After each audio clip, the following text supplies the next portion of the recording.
નમસ્કાર ખેડૂત મિત્રો, તમારું સ્વાગત છે અમારી વીટી ખેડૂત મિત્રોની યુટ્યુબ ચેનલમાં। તો મિત્રો, હાલ ગુજરાત જ નહીં પરંતુ ભારત દેશમાં માત્ર બોટાદ જ થઈ રહ્યું છે, ત્યારે આજે તે આંદોલન ક્યાં પહોંચ્યું, સાથે જ આજે કપાસના ભાવ બાકીના માર્કેટિંગ યાર્ડની અંદર કેવા બોલાયા, આગામી સમયમાં ભાવ ઉપર કોઈ અસર થશે કે નહીં અને કરદા પ્રથા બંધ થશે કે નહીં, તેની સંપૂર્ણ અપડેટ માટે વિડીયો પૂરો જોજો અને ચેનલમાં નવા આવ્યા હોય તો ચેનલને સબસ્ક્રાઈબ કરી નાખજો। જો કે મિત્રો, હાલ અત્યારે બોટાદની અંદર માત્ર એક વિડીયોને લઈને આંદોલન ચાલુ થયું છે। જો કે તે પણ એક સાચી વાત છે, પાછલા 15થી લઈને 20 વર્ષથી આવી સ્થિતિ ચાલી રહી હતી। જો કે અમારી જ વાત કરીએ તો અમારે પણ માર્કેટયાર્ડમાં ગયા 2-3 વાર આવું થયેલું છે, ત્યારે આમ ખેડૂતો પાસે પણ આવું જ થતું હતું, જેથી ખેડૂતોએ હવે વિરોધ ઉઠાવ્યો છે, પરંતુ તેને સપોર્ટ કરવાવાળા કોઈ નથી, માત્ર ખેડૂત જ છે અને તેના વિરુદ્ધ પોલીસ ભાજપ સરકાર ચાલી રહી છે, આમ આદમી પાર્ટી તેને સપોર્ટ કરી રહી છે। ત્યારે આગામી સમયમાં શું આ વિરોધમાં કોઈ નિર્ણય આવશે કે નહીં?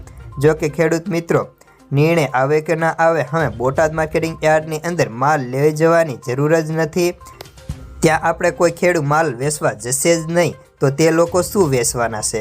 તે વેચી જ નથી શકવાના, તો તે લોકો શું ખાશે? તેની માટે હવે ખેડૂતોએ પણ એકત્રિત થઈને ત્યાં માલ લઈ જવાની જરૂર જ નથી। બાકીના માર્કેટયાર્ડોમાં ક્યાં તૂટો છે? જોવે તેટલા બીજા પણ માર્કેટયાર્ડો છે, જેમાં રાજકોટ, જસદણ, અમરેલી, કોઈ પણ માર્કેટયાર્ડમાં ચાલ્યું જવાનું, પરંતુ હવે બોટાદ માર્કેટયાર્ડ છેલ્લી ક્વોલિટીમાં આવી ગયું હોય તેવું લાગી રહ્યું છે। હવે આપણે કપાસ બજાર ઉપર વાત કરીએ તો હાલ અત્યારે કપાસ બજારમાં કોઈ મોટી તેજી મંદી દેખાતી નથી। હાલની વાત કરીએ તો આજે ગુજરાતભરની આવક મળીને 2,49,000 મણને પાસ પહોંચી ગઈ છે, અને તેમાં ભાવની વાત કરીએ તો નવા કપાસ હોય તો તેમાં ક્વોલિટી પ્રમાણે 1300થી લઈને 1450, 1-2 એન્ટ્રી 1500ની હતી, નહીંતર મોટાભાગનો કપાસ 1450માં હરાજી થઈ જતી હતી। ત્યારે જૂના માલ હોય તો તેના ભાવ 1500થી લઈને 1600ની વચ્ચે જોવા મળતા હતા। ત્યારે આગામી સમયમાં હવે કપાસની સ્થિતિ રૂ બજાર, વાયદા બજાર ઉપર આધારિત છે તેમ કહી શકાય। જ્યારે આપણે રૂ બજારની વાત કરીએ તો રૂ બજારમાં આજે ખાંડીના ભાવમાં 300 રૂપિયાનો કડાકો બોલાયો હતો।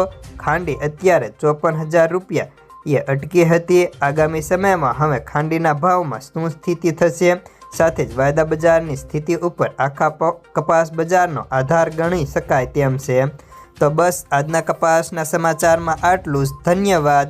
આંદોલનને લઈને તમારે શું કહેવું છે તે અમને કમેન્ટ કરી જણાવજો।